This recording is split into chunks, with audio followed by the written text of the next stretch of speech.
अल्हम्दुलिल्लाहि रब्बिल आलमीन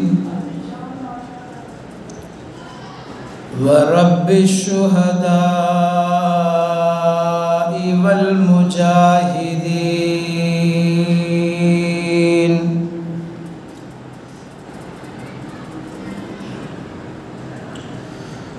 वस्सलातु वस्सलामु अला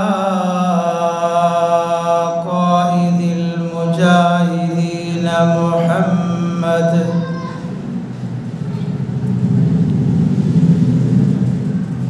व अला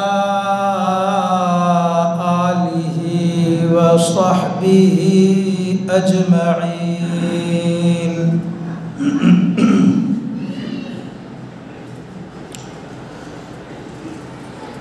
अम्मा बअदु फ़अऊज़ु बिल्लाहि मिनश शैतानिर रजीम। बिस्मिल्लाहिर रहमानिर रहीम।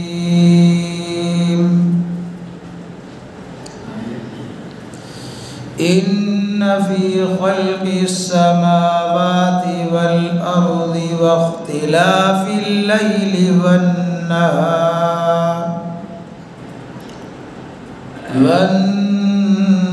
नहारि लआयातिन लिउलिल अल्बाब।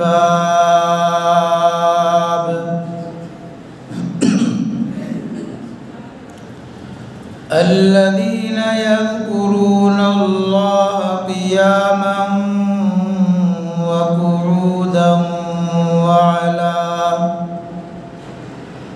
व अला जुनूबिहिम व यतफ़क्करून फ़ी ख़ल्क़िस समावाति वल अर्ज़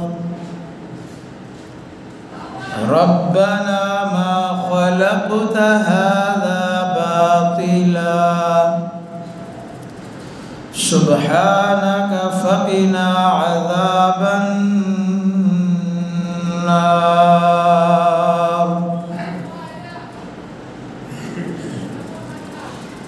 रब्बना इन्नक मन तुदखिलिन नार फ़क़द अख़ज़यतहु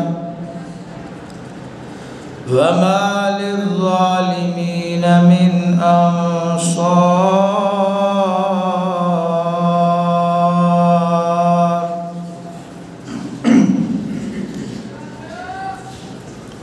सदक़ल्लाहुल अज़ीम। अल्लाहुम्मा सल्लि अला सय्यिदिना मुहम्मदिन नबिय्यिल उम्मी व अला आलिहि व बारिक व सल्लिम अदद कुल्लि मअलूमिन लक दाइमन अबदा। रब्बि इश्रह ली सदरी व यस्सिर ली अमरी वहलुल उक़दतम मिन लिसानी यफ़क़हू क़ौली।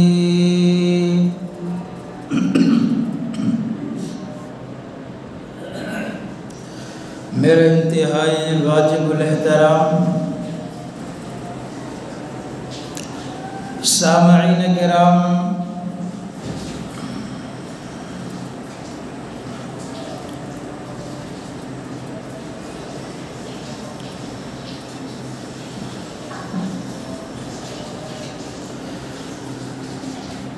इस कायनात के अंदर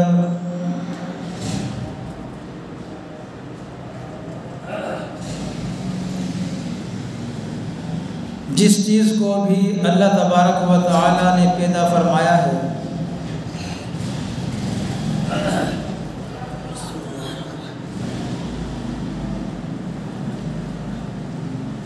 उस चीज़ में अल्लाह तबारक व तआला की कुदरत की निशानियाँ,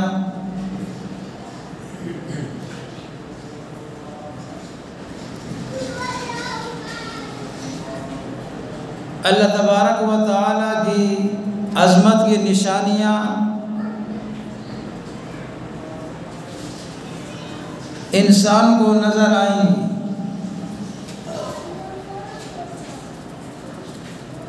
हर मखलूक में अल्लाह की निशानियाँ मौजूद हैं,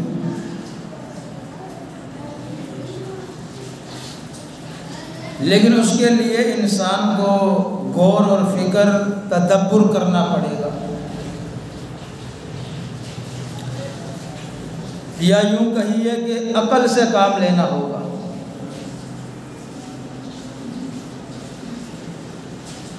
जब इंसान दुनिया के अंदर कायनात की हर चीज़ में,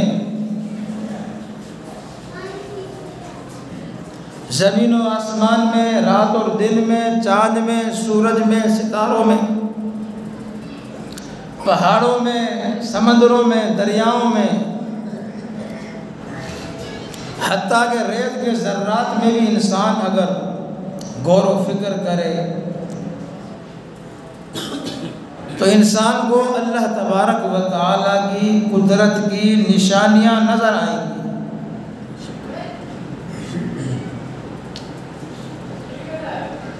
इसलिए अल्लाह तबारक व तआला कुरान मजीद सूरह मुहम्मद में इरशाद फरमाता है, अफला यतदब्बरून अल-कुरान, कि ये लोग क्यों नहीं कुरान में तदब्बुर करते, गौर व फिक्र करते, कुरान को क्यों नहीं समझते, कुरान का तर्जुमा क्यों नहीं पढ़ते, कुरान का मतलब और उसकी तफसीर क्यों नहीं पढ़ते। अम अला कुलूबिन अक़फ़ालुहा,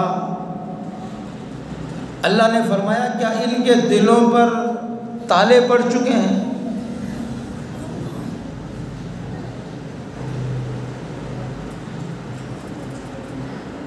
तो सामिल किराम, अगर इंसान अल्लाह के कुरान में गौर व फिक्र करे तो इंसान को दुनिया में बेशुमार अल्लाह के अजाइब, अल्लाह की कुदरत के नज़ारे नज़र आएंगे।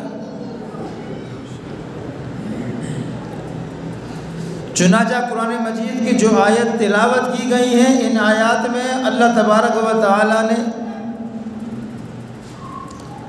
इसी बात का तज़किरा फरमाया कि इन्न फ़ी ख़ल्क़िस समावात वल अर्ज़, बेशक यकीनन आसमानों और ज़मीन की पैदाइश में, वख्तिलाफ़िल लैली वन नहार, रात और दिन के बदलने में,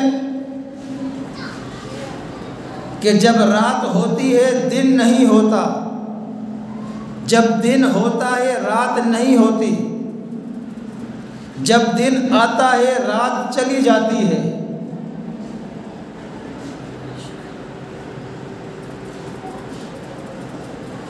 तो अल्लाह फरमाता है रात और दिन के बदलने में,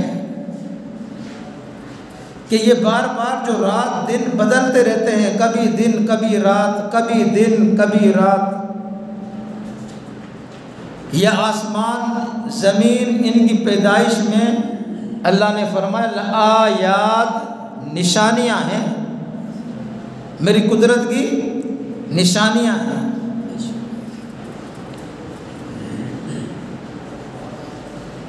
कुरान मजीद की एक और आयत में अल्लाह फरमाता है कि यूलिजुल लैला फिन नहार व यूलिजुन नहारा फिल लैल,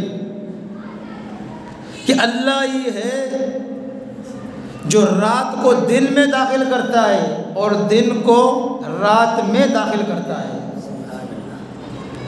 दुनिया की कोई ताकत रात को दिन नहीं कर सकती। दुनिया के इंसान जोर लगा लें, साइंसदान हो, चाहे इंजीनियर हो, कितनी आला तालीम के पढ़े लिखे लोग हों, वुकला हों, जज हों, ऑफिसर हों, वो सारे इस बात पर जोर लगाए कि अभी हमें रात चाहिए, बस रात आ जाए, नहीं ला सकते रात, क्योंकि ये काम किसका है? एक अल्लाह की ज़ात का काम है। तो इसलिए अल्लाह ने फरमाया कि आसमान और ज़मीन की पैदाइश में रात और दिन के बदलने में निशानियां हैं। किन के लिए? फरमाया लिउलिल अलबाब, जो लोग तुम में अक्लमंद हैं।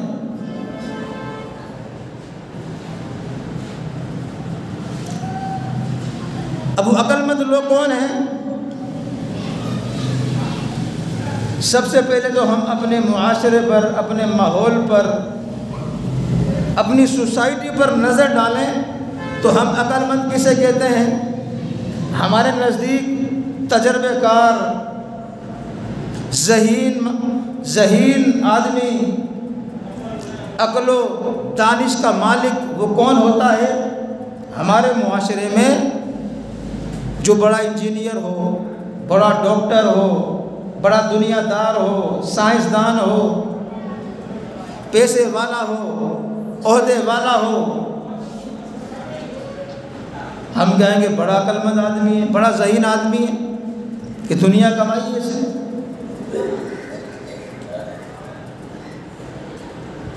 हालांकि अगर दुनिया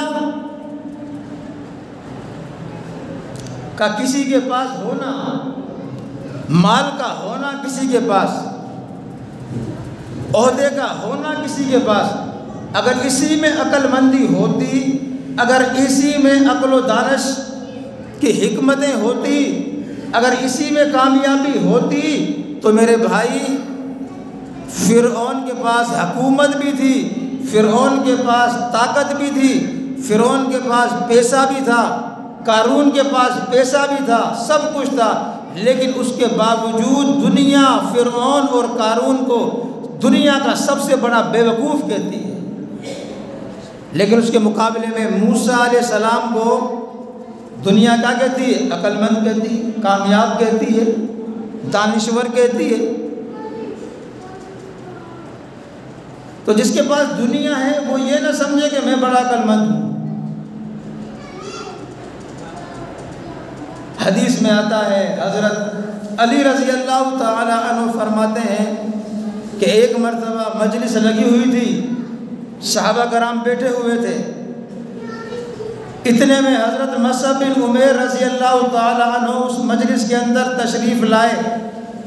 जब हज़रत मुसअब बिन उमैर तशरीफ़ लाए तो हज़रत अली फरमाते हैं, हज़रत मुसअब बिन उमैर रज़ी अल्लाह ताला अन्हु के जिस्म पर एक चादर थी, वो भी फटी हुई, उसमें चमड़े के पेवंद लगे हुए थे, बिल्कुल पुरानी चादर थी, फटी हुई, पेवंद लगे हुए चमड़े के।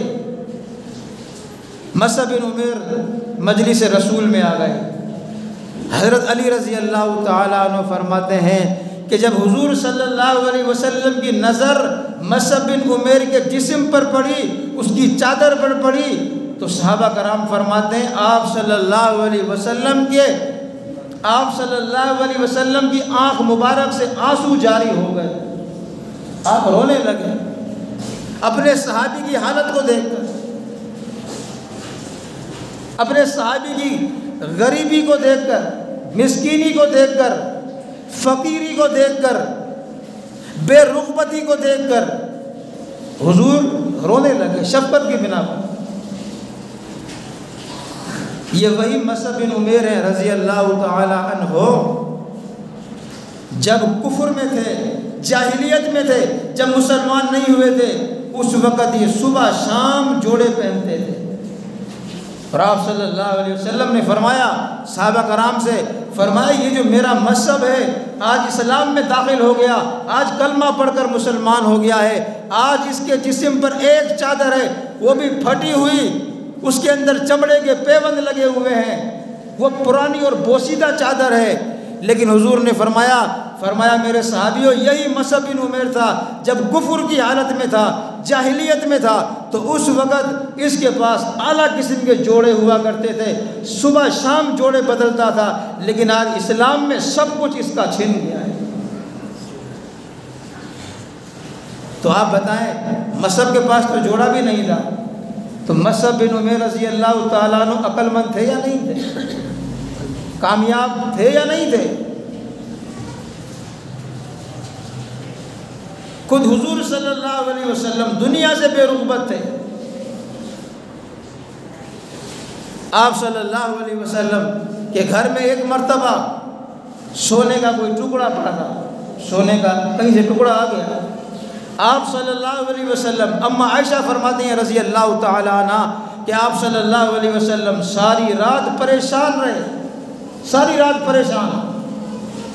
मैंने पूछा कि या रसूल अल्लाह क्या बात हो गई, आप क्यों परेशान हैं, कोई वजह बतलाइए, सबब बतलाइए कि आप परेशान क्यों हैं।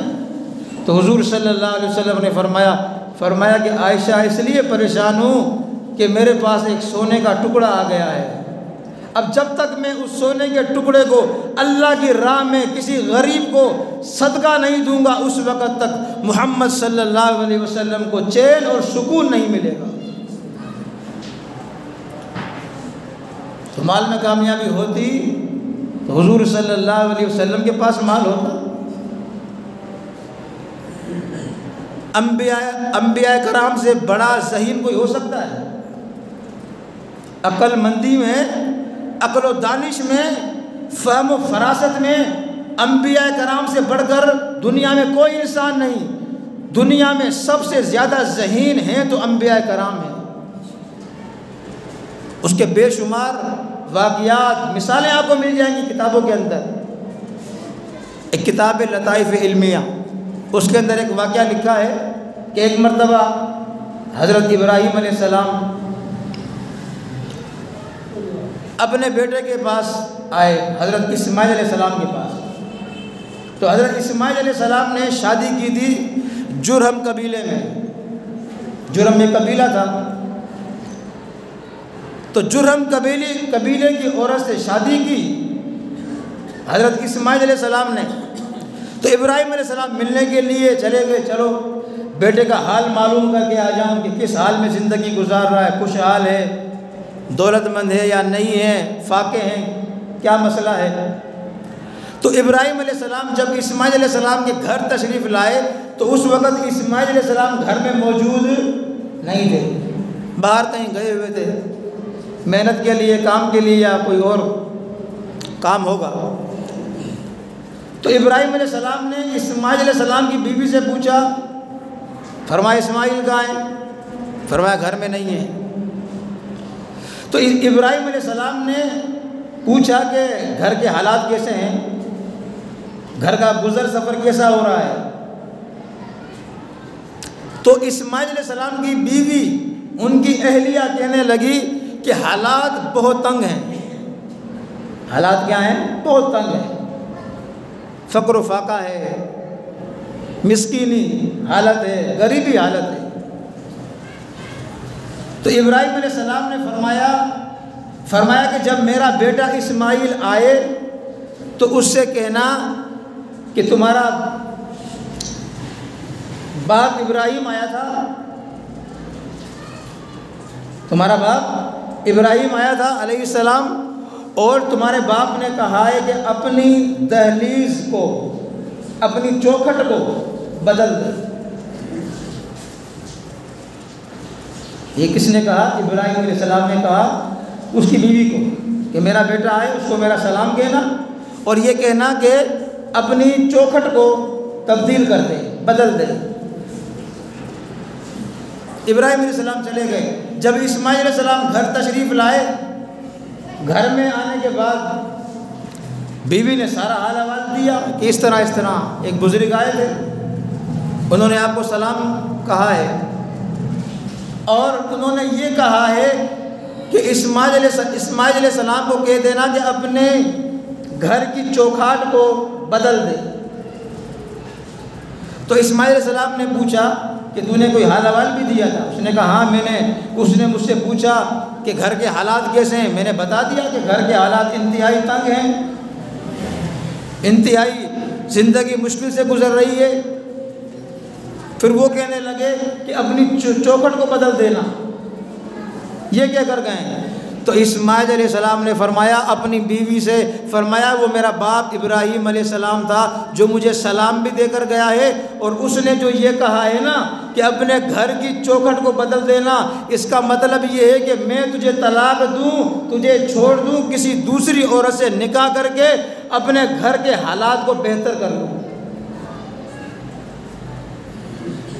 इस्माइल अलैहिस्सलाम ने क्या समझा कि मेरा बाप जो कहकर बाप ने ये नहीं कहा डायरेक्ट कि वो आ जाए तो उससे कह दे देना कि अपनी बीवी को तलाक दे दे, ऐसे नहीं कहा, बल्कि क्या कहा, अपनी चौखट को, अपने घर की दहलीज को, चौखट को बदल देना।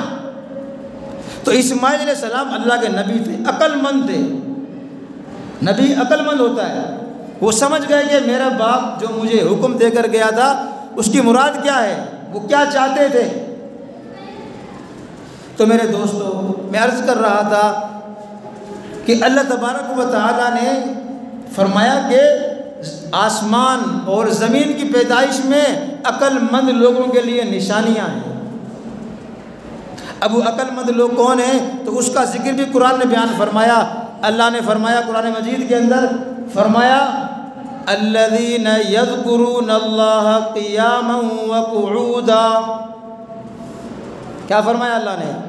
फरमाया कि अक्लमंद वो लोग हैं, दानिश्वर वो लोग हैं, फ़हम फरासत रखने वाले वो लोग हैं जो यज़कुरूनल्लाह, जो अल्लाह को याद करते हैं, अल्लाह का नाम लेते हैं, हर वक्त अल्लाह का जिक्र करते हैं। यह है अक्लमंद लोग। कुरान मजीद में सूरह बनी इसराइल में अल्लाह ने फरमाया वलिल्लाहिल अस्माउल हुस्ना फदऊहु बिहा। अल्लाह ने फरमाया कि अल्लाह के बहुत सारे नाम हैं दुनिया के अंदर, बहुत सारे नाम हैं सिफाती अल्लाह के, लिहाजा उन सिफाती नामों के ज़रिए अल्लाह को पुकारो, अल्लाह के सामने दुआएं मांगो, अल्लाह के सामने गिड़गिड़ाओ, अल्लाह के सामने अपनी आजिज़ी ज़ाहिर करो। हदीस में आता है हुजूर सल्लल्लाहु अलैहि वसल्लम ने फरमाया, आपने फरमाया कि अगर किसी शख्स ने, किसी मुसलमान ने, किसी मोमिन ने अल्लाह के 99 नाम याद कर लिए, अल्लाह के जो 99 नाम जो हदीस के अंदर आए हैं ना, 99 नाम, 99 नाम आपने फरमाया जिस मुसलमान ने, जिस मेरे उम्मती ने याद कर लिए, आपने फरमाया वो बंदा अल्लाह तबारक व तआला की रहमत में दाखिल होकर जन्नत में जाएगा। अल्लाह का 99 नाम है, अल्लाह को पुकारा जाए जिस नाम से भी, रहमान कह के पुकारो, रहीम कह के पुकारो, गफ्फार कह कर पुकारो, सत्तार कह कर पुकारो, हन्नान कह कर पुकारो, मन्नान कह कर पुकारो। अल्लाह के नाम ही नाम है, इंसान पुकारता रहे। इसलिए मुशरिकीन मक्का, जो मक्के के मुशरिक थे, वो भी जब अपना ख़त वगैरह लिखते थे ना, ख़त वगैरह, तो वो ख़त में, ख़त की शुरुआत, हम जो ख़त लिखते हैं भाई उसकी शुरुआत कैसे करते हैं? बिस्मिल्लाहिर्रहमानिर्रहीम। ख़त की शुरुआत बिस्मिल्लाहिर्रहमानिर्रहीम। फिर हम लिखते हैं भाई गुजारिश ये है, अर्ज़ हाल ये है। तो मक्के के मुशरिक भी जब कोई ख़त लिखते थे, कोई दरख्वास्त लिखते थे, तो उस वक़्त वो भी शुरू किससे करते थे? बिस्मिका अल्लाहुम्मा, यानी अल्लाह के नाम से शुरू करते थे, बिस्मिका अल्लाहुम्मा। तो कुरान मजीद ने फरमाया अक्लमंद वो लोग हैं जो अल्लाह का जिक्र करते हैं। और आगे फरमाया क़ियामन व क़ुऊदन व अला जुनूबिहिम, खड़े होने की हालत में, बैठते हुए और अपनी करवट के बल, यानी लेटे हुए, हर हालत में वो अल्लाह का जिक्र करते हैं, यानी अल्लाह की याद से एक पल के लिए भी गाफिल नहीं होते। वयतफक्करून फ़ी ख़ल्क़िस समावाति वल अर्ज़ि। अल्लाह फरमाता है वो अक्लमंद कौन लोग हैं? फरमाइए वो लोग हैं जो आसमान और ज़मीन की पैदाइश में गौर व फिक्र करते हैं, तदब्बुर करते हैं, सोचते हैं। गौर व फिक्र करने के बाद, तदब्बुर करने के बाद, सोचने के बाद फिर वो ये कहते हैं, अक्लमंद लोग ये कहते हैं कि रब्बना मा खलक़्ता हाज़ा बातिला, ए हमारे परवरदिगार तूने ज़मीन व आसमान को बेकार पैदा नहीं फरमाया। अल्लाह आसमान के पैदा होने का भी मकसद है, ज़मीन के पैदा होने का भी मकसद है, हर चीज़ का एक मकसद है। दुनिया कायनात में कोई भी चीज़ बेमकसद पैदा नहीं की गई, लेकिन इंसान जो है थोड़ा गौर व फिक्र करे बस। मेरे दोस्तों, कुरान मजीद की आयत में, एक एक आयत में इंसान अगर गौर व फिक्र करे, तदब्बुर करे, तो इंसान को इल्म का वो ख़जाना मिल जाएगा कि वो ख़जाना दुनिया जहान वालों के पास आपको नहीं मिलेगा। अभी कल ही एक दोस्त मुझे बता रहा था कि एक डॉक्टर था जर्मनी का, वो जर्मनी का डॉक्टर, बल्कि कैनेडा का डॉक्टर था, बड़ा दुनिया का नंबर 1 डॉक्टर। और वो डॉक्टर भी उस चीज़ का था कि जब औरत को हमल होता है, पेट में बच्चा, जब बच्चे की पैदाइश होती है, उसमें बड़ा माहिर था वो, उसका सर्जन था बड़ा। लेकिन वो डॉक्टर अपनी किताब में, उसने किताब लिखी है, उसमें कहता है कि मेरी ज़हन के अंदर बहुत सारे इश्कालात थे, बहुत सारे एतराज़ात थे, वो हल नहीं हो रहे थे। लेकिन जब मैंने कुरान का मुताला किया, जब मैंने कुरान खोलकर तर्जुमा पढ़ा, तो मेरे सारे इश्कालात, सारे एतराज़ात, सारे मेरे शक व शुबे दूर हो गए। और ये चीज़ देखकर वो मुसलमान हो गया। इसी तरह एक जो है जर्मन का प्रोफेसर था, उसको सिर्फ कुरान मजीद की एक आयत नज़र आई। कौन सी आयत? एक आयत कुरान मजीद की। कौन सी आयत? वो आयत ये थी, वलक़द ख़लक़नल इंसान मिन सलसालिम मिन हमइम मसनून। ये सूरह हिजर की आयत है। वलक़द ख़लक़नल इंसान, अल्लाह फरमाता है हमने यकीनन इंसान को पैदा किया, मिन सलसालिम मिन हमइम मसनून, यानी बदबूदार और खनकती हुई बजने वाली मिट्टी से पैदा किया। कुरान की आयत का तर्जुमा ये है। अब उस प्रोफेसर, जर्मनी के प्रोफेसर ने जब ये आयत देखी, इसका तर्जुमा उसने इंग्लिश में पढ़ा कि अल्लाह कुरान में फरमाता है कि वलक़द ख़लक़नल इंसान, कि हमने इंसान को पैदा किया मिन सलसालिम मिन हमइम मसनून, खनकती, बजती हुई, सड़ी हुई, बदबूदार मिट्टी से पैदा किया। तो वो प्रोफेसर इस एक आयत के तर्जुमे को देखकर, पढ़कर उसी वक़्त मुसलमान हो गया। मेरे भाई, अल्लाह कितने वाक़यात हैं इस किस्म के। एक और डॉक्टर था जर्मनी का, तो वो डॉक्टर था बड़ा माहिर, यानी जिल्द की बीमारियों का, यानी चमड़े का डॉक्टर था वो, चमड़े का डॉक्टर। तो उस डॉक्टर का दावा ये था, वो कहता था कि भाई अगर इंसान के जिस्म के ऊपर से अगर खाल उतार ली जाए, चमड़ा उतार लिया जाए, तो उस इंसान को कोई तकलीफ़ नहीं होती। यानी चमड़ा उतारने के बाद, इंसान का जब चमड़ा उतर जाए उसके बाद अगर उसको कोई तकलीफ़ दे तो उसको तकलीफ़ नहीं होती। वो डॉक्टर का कहना था। तो वो डॉक्टर कहता है कि मैंने कुरान मजीद का मुताला किया, तो कुरान मजीद के अंदर मुझे एक आयत मिली। वो आयत जो है ये थी कि अल्लाह कुरान में फरमाता है जहन्नमियों के लिए कि जो लोग जहन्नम में जाएंगे, जहन्नम की आग में जलेंगे, तो अल्लाह ने कुरान में फरमाया कि जब जहन्नमियों के आग जो है, जब जहन्नमियों के जिस्म को आग जला देगी, जब उनकी खाल को जलाकर राख कर दिया जाएगा, तो अल्लाह ने फरमाया हम जहन्नमियों के जिस्मों पर दूसरी खाल चढ़ा देंगे। एक खाल जल गई, दूसरी खाल चढ़ गई, वो दूसरी जलेगी, तीसरी चढ़ जाएगी, तीसरी जलेगी, चौथी खाल जो है चढ़ जाएगी। तो वो डॉक्टर हैरान रह गया, कहने लगा हम आज के डॉक्टर हैं, हमारा दावा तो आज का है।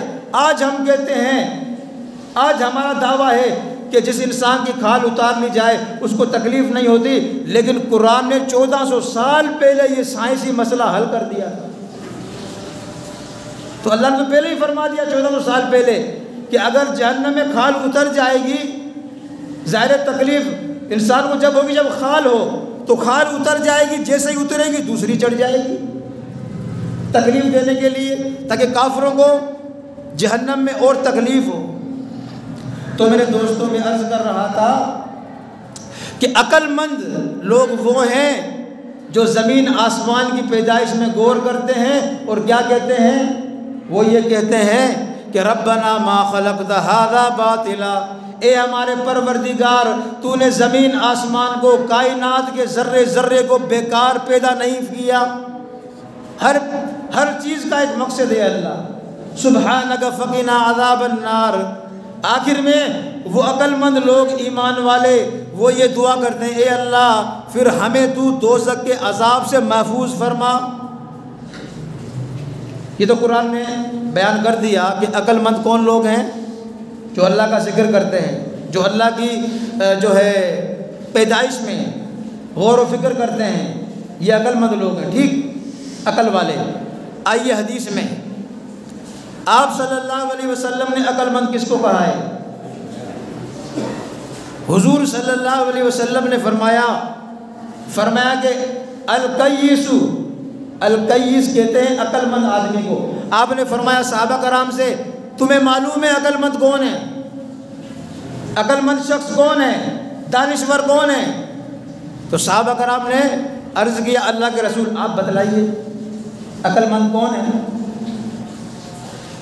क्योंकि सहाबा कराम बाअदब थे ना। हुजूर अगर कोई सवाल करते थे सहाबा कराम से ना, तो फिर सहाबा कराम बताने में जल्दी नहीं करते थे, बल्कि हुजूर से पूछते थे, क्योंकि सहाबा कराम के पास तो इतना इल्म नहीं था ना। अल्लाह ने हुजूर सल्लल्लाहु अलैहि वसल्लम को अगले पिछले सारों का इल्म अता फरमाया था। अल्लाह ने आप सल्लल्लाहु अलैहि वसल्लम को तमाम नबियों से बढ़कर इल्म अता फरमाया था, तो हुजूर के पास इल्म था ना, इसलिए सहाबा कराम बाअदब थे। हुजूर जब भी सवाल करते कि हाँ मेरे सहाबियों ये बताओ इसका क्या मतलब है, तो सहाबा कराम यही कहते थे कि अल्लाहु अअलमु व रसूलुहु, अल्लाह उसका रसूल बेहतर जानते हैं। क्योंकि हम तो मोहताज है इल्म के, हमें जो अल्लाह इल्म देगा, उसका रसूल इल्म देगा, हम तो उस इल्म पर अमल करेंगे। इसलिए एक रिवायत में आता है हदीस में अदब के मुतालिक कि हुजूर सल्लल्लाहु अलैहि वसल्लम ने एक मरतबा सहाबा कराम से पूछा, आपने पूछा हाँ भाई बताओ वो कौन सा दरख्त है जो मुसलमान के मुशाबे है? वो कौन सा दरख्त है जो मुसलमान के मुशाबे है, यानी वो मुसलमान की तरह हैं? सारे सहाबा बैठे हुए, अबू बकर, उमर, उस्मान, अली सब बैठे हुए हैं, लेकिन सब खामोश हैं। तो हुजूर सल्लल्लाहु अलैहि वसल्लम ने बाद में खुद वज़ाहत फरमाई। आपने फरमाया मेरे सहाबियों, वो जो दरख्त जो मुसलमान की तरह है, मुसलमान के मुशाबे, आपने फरमाया वो खजूर का दरख्त है। वो कौन सा दरख्त है भाई? खजूर का दरख्त है। खजूर का दरख्त क्योंकि उसकी जो जड़ें होती हैं ना वो मजबूत होती हैं, इसलिए खजूर के दरख्त को जो है तेज़ आंधी भी हिला नहीं सकती, उसको इतना मजबूत होता है, उसकी जड़ें मजबूत होती है। इसी तरह मोमिन आदमी अगर अपने दीन पर मजबूत हो जाए, अपने दीन पर इस्तिकामत दिखाए, अगर जब मोमिन आदमी पर तकालीफ आए, मुसीबतें आएँ, मारे आएँ, जेलें आएँ, तकलीफ़ें आएँ, आग के अंगारों पर लेटना पड़े, सूली के तख्ते पर चढ़ना पड़े, मोमिन आदमी चढ़ जाएगा, लेकिन कभी भी अपने दीन इस्लाम से गद्दारी नहीं करेगा, क्योंकि उसके दिल में ईमान मजबूत हो जाता है। तो हुजूर ने फरमाया मेरे सहाबियों, वो दरख्त कौन सा है? खजूर का दरख्त है। मजलिस ख़त्म हो गई। हज़रत अब्दुल्ला बिन उमर रज़ी अल्लाह तआला अन्हु, हज़रत उमर के बेटे हैं, तो अब्दुल्ला अपने बाप उमर से कहने लगे कि अब्बा जान, जैसे ही हुजूर सल्लल्लाहु अलैहि वसल्लम ने सवाल किया था ना कि भाई वो कौन सा दरख्त है जो मुसलमान के मुशाबे है, तो मुझे उसका जवाब आ गया था, मुझे उसका जवाब जहन में आ गया था। तो हज़रत उमर ने कहा तूने क्यों नहीं जवाब दिया? तू जवाब देता तो उमर को खुशी होती, तूने जवाब क्यों नहीं दिया? जवाब देता तो हुजूर को। लेकिन अब्दुल्ला बिन उमर का अदब था। अब्दुल्ला बिन उमर कहने लगे अब्बा जान, अब्दुल्ला की क्या मजाल कि हुजूर को जवाब दे। जब मैंने देखा कि हुजूर ने सवाल किया, हुजूर की मजलिस में अबू बकर मौजूद है, हुजूर की मजलिस में आप जैसे उमर फारूक मौजूद हैं, हुजूर की मजलिस में उस्मान ज़ुन्नूरैन मौजूद है, हुजूर की मजलिस में शेर खुदा अलीउल मुर्तज़ा मौजूद है, हुजूर की मजलिस में अब्दुल्ला इब्न अब्बास जैसे हिब्रुल उम्मत बड़े कुरान के मुफस्सिर मौजूद हैं। इतने बड़े सहाबा कराम के होते हुए अब्दुल्ला की मजाल नहीं थी कि मैं जवाब दे दूँ, वरना मुझे जवाब आ गया था। समझ रहे बात है? तो इसलिए मैं अर्ज़ कर रहा था कि हुजूर सल्लल्लाहु अलैहि वसल्लम ने फरमाया सहाबा कराम से कि अक्लमंद कौन है? तो सहाबा कराम ने फरमाया अल्लाह के रसूल आप बताएं। आपने फरमाया कि अक्लमंद आदमी वो है जो मौत से पहले पहले तैयारी कर ले। अक्लमंद कौन है भाई? जो मौत से पहले, मरने से पहले पहले कब्र आखिरत की तैयारी कर ले, ये अक्लमंद आदमी है। चाहे वो गरीब है, झोपड़ी में रहने वाला है, चाहे उसको 2 वक्त का खाना ना मिलता हो, लेकिन अगर वो जो है अल्लाह को राज़ी करने वाला है, कब्र आखिरत की तैयारी करने वाला है, हुजूर ने फरमाया अक्लमंद आदमी है। आज हमारे पास सब कुछ होने के बावजूद तब भी हम आखिरत से बिल्कुल गाफिल हो चुके हैं। और हुजूर सल्लल्लाहु अलैहि वसल्लम दुनिया से कितने बेरुग़बत थे कि आप सल्लल्लाहु अलैहि वसल्लम ने यूँ दुआ मांगी, यूँ दुआ मांगी। आपने फरमाया ए अल्लाह मोहम्मद रसूलुल्लाह सल्लल्लाहु अलैहि वसल्लम को एक दिन खाना दियो, दूसरे दिन खाना न देना। ये हुजूर अपने लिए मांग रहे हैं, अल्लाह मुझे एक दिन खाना दे ताकि मैं खाना खाकर तेरा शुक्र अदा करूं, तेरी इबादत करूं, तेरे सामने सजदे करूं। अल्लाह दूसरे दिन मुझे खाना न दे ताकि मैं सब्र करूं और सब्र के साथ मैं जन्नत में पहुंच जाऊं। तो हुजूर ने फरमाया अक्लमंद कौन है? मरने से पहले जो मरने की तैयारी करे। और आपने फरमाया बेअक्ल आदमी कौन है? बेवकूफ़ कौन है? आपने फरमाया बेवकूफ़ वो है, आपने फरमाया बेवकूफ़ वो है जो मरने की तैयारी न करे, जो आखिरत से बिल्कुल गाफिल हो जाए, जिसके दिल के अंदर ये ख्याल बैठ जाए कि बस मैं मुसलमान हूँ, मैंने कलमा पढ़ लिया, मैं जन्नत में पहुँच जाऊँगा। ये बेवकूफ़ आदमी है।